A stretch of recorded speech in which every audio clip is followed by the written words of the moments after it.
Hello YouTubers, my name is X Factor over on the Pure Battlefield server playing some Epicenter Conquest incoming Pro Dolphin Dive right there using the G3A3 heavy barrel foregrip red dot. And this is a great gun for this specific map because there are some long lanes and really long pushes you have to make if you're trying to assault flags going from flag to flag. This gun is a beast at medium and long range due to its accuracy and the damage, as long as you can control the recoil and know how to burst fire this thing properly.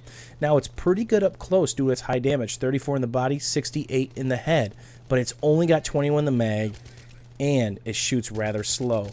Believe it or not, you're actually going to see a G3A3 only multi-kill in this exact round. And I'm going to use this as a backdrop to what's going on in my personal life and battlefield life, talking about some of my thought processes, positions, and pushes I make as we go. For those of you who do not know, I just had my second daughter last Friday, about 10 days ago. The missus and the baby are finally back home, and we've got two babies now, an 11-month that's about to turn a year old in a couple weeks, and then now we've got Berkeley as well, who's literally like 10 days old, but she's a very good baby. It's hard to remember and hard to tell that she's even here because she doesn't even make noises. She doesn't cry, doesn't squeak, doesn't peek, doesn't do anything. She's the best baby I've ever seen, I think. So we're really lucky on that. So Mrs. X Factor is getting rested up. She went down to the pool today. She's starting to move around again, and I'm finally getting some time to play Battlefield 3 as things are settling down in my household. The last 10 days have been really tough, as you guys can imagine, going back and forth between the hospital 4, 5, 6 times a day and taking care of our first daughter for basically 6 days straight because the missus was in the hospital. And that's what you got to do when you're a man and you have kids, right? So the time is coming back, and this weekend, just as I get time to really start to play Battlefield 3 again and shake off that rust, I had a bunch of parts arrive on my doorstep for my 2 computers. And whenever Christmas comes early, you can't just game. You got to play with the new parts. So I actually showcased and did sort of a review unboxing on my channel for both cases I purchased and the graphics cards that I purchased. And I kind of did it differently. I kind of explained what I liked about them and the reasons why I physically purchased these cards. And again, there's a million choices out there if you want to build a PC or upgrade your PC. But I went over my specific reasons, and it went over really well, and I'm really glad you guys enjoyed it. So I'm actually going to showcase both computers that I built over the weekend, and that takes time. To build a computer, just to swap out the cases and all the new parts, if you know what you're doing, which isn't hard, anybody can do it. There's a ton of great guides out there, 45 minutes to an hour.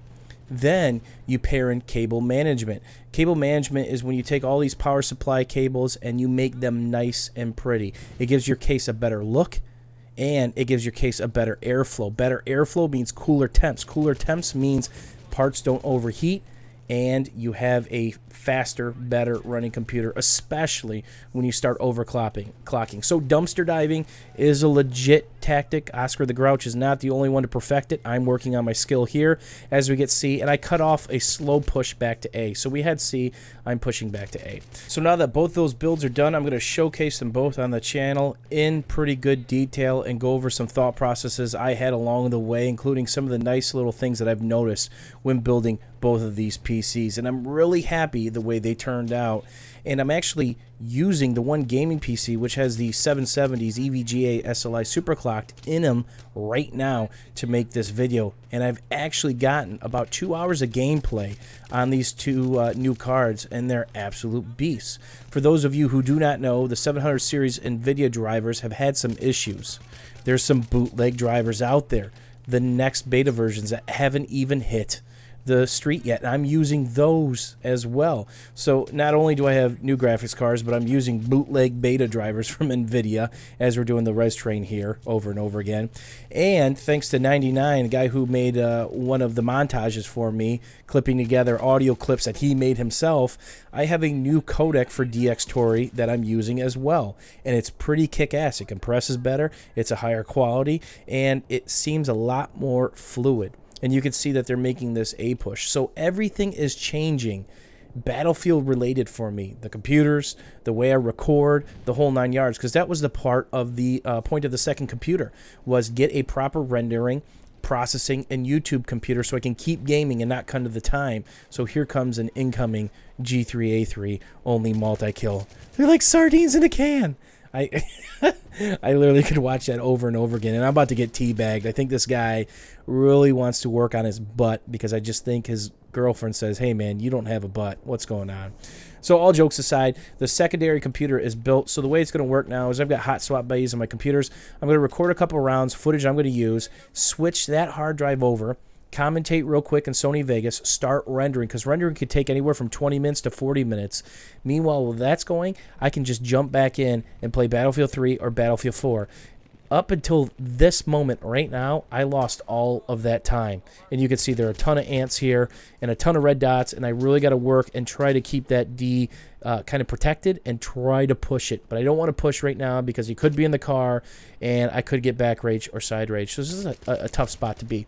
So I'm literally maximizing my gaming time instead of wasting a ton of time because I had a bad design, bad layout. And that was the whole point of shaking things up, and plus getting more horsepower for my computer for Battlefield 4 that is quickly coming out. So I'm officially back on a normal Battlefield 3 recording schedule, so you're going to start seeing the normal stuff being plopped down on the channel, gameplays, commentaries, helpful tips, and then of course a ton of testing for this new codec that 99 put me onto, the new bootleg nvidia drivers, and of course my in-frame performance on multiple settings with my rig. I will play Super Ultra. I will have some gameplay. I'll showcase the frames. And there's actually footage on my channel right now. Gulf of Oman, one of the craziest things that's ever happened to me, is recorded on the old NVIDIA, the original NVIDIA drivers, but with the new graphics cards on the new PC. And I was getting pretty much 121 with a small dip to about 100, I believe. So look for a ton of informational-based videos from me on the computer side, getting ready for the release of Battlefield 4. So, as you can see, the flags are flashing, the chaos is ensuing. They got behind us. They got D and they got E, and that is never a good thing. And there you see, down to 7 bullets. Again, the reload isn't too bad as long as you reload with at least 1 in the mag. If you wait for the empty reload on the G3A3, you're going to have a bad day. It's like 25.73 repeating seconds or so.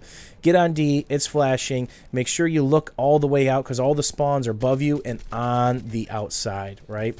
Hope you guys enjoyed this footage, learned something, had some fun, and enjoyed listening about my crazy life and how it's finally getting back to normal. Thanks for watching, YouTube. As always, we will see you guys soon.